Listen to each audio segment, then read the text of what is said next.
Hey everyone, this is All Daltonians TFs, and today we're taking a look at another new mold from the Titans Return, Wave 4.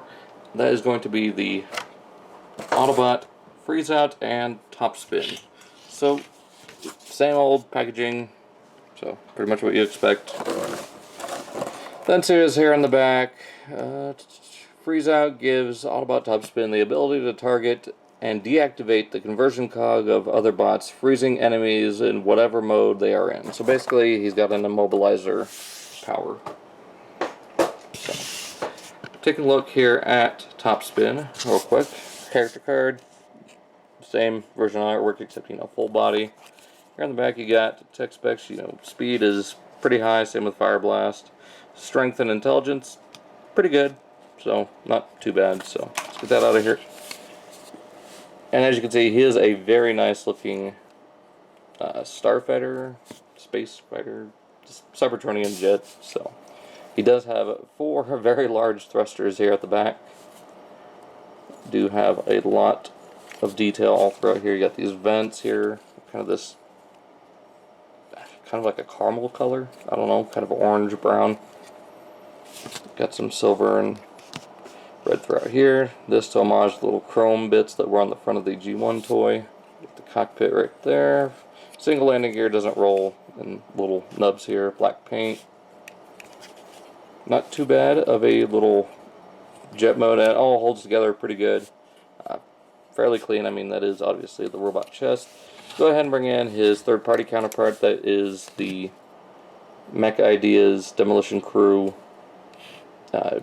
Apex. So, I mean, while this one is more G1 toy and how it looks, I really do dig the update that they've got going here for the Titans Return figure. Now, that kind of diminishes in robot mode, and we'll take a look at that.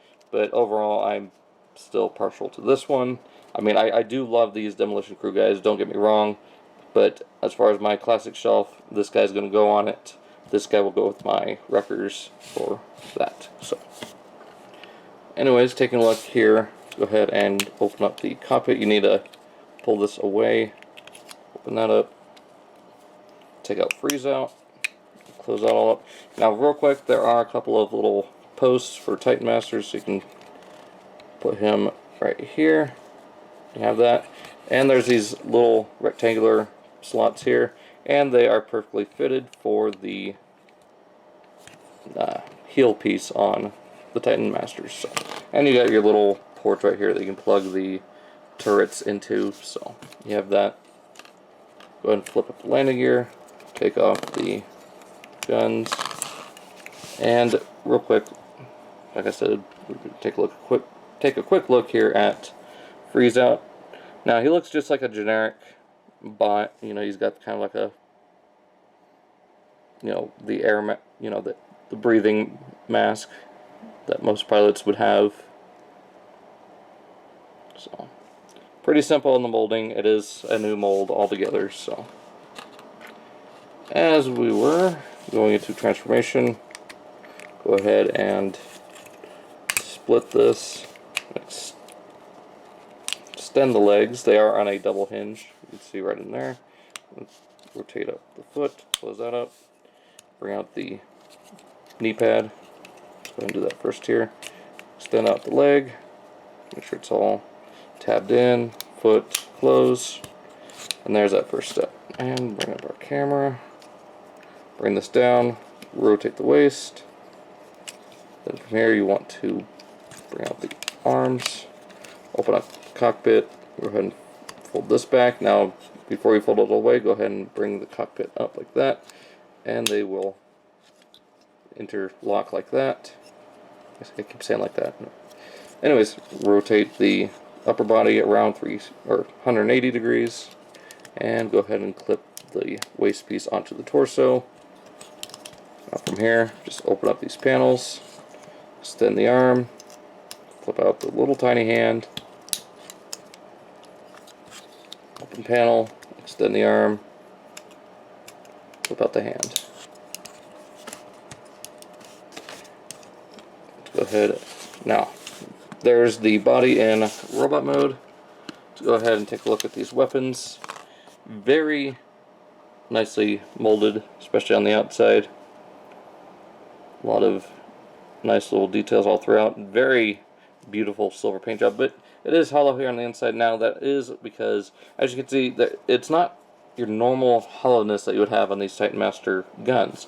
That's because these, just like with Trigger Happy and Six Shot, they come together and interlock to form the seat for the Titan Master.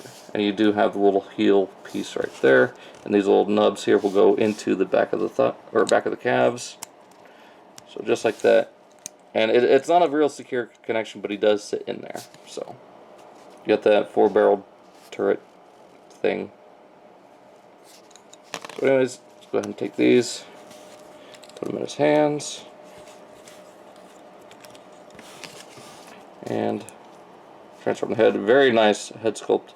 It is very much as it should be. A great homage to the Generation 1 Topspin. Really love that metallic blue visor. A little bit of yellow here. Still a little bit green. Come on, Hasbro, you know how to do yellow, or you should know how to do yellow by now. Nice silver paint there on the face. Go ahead and pop his head on. And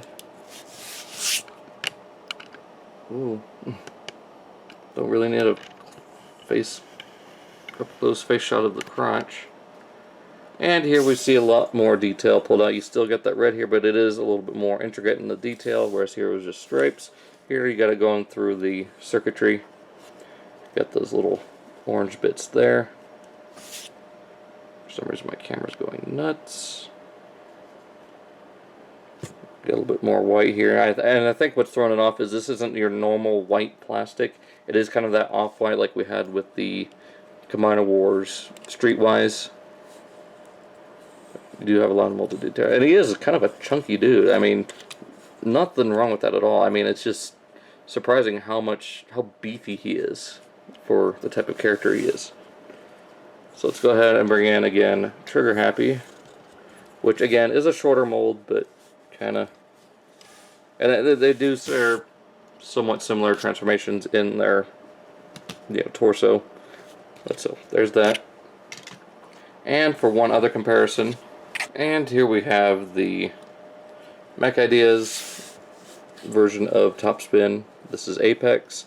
Now, as I said, in vehicle mode, this is where it kind of falls short.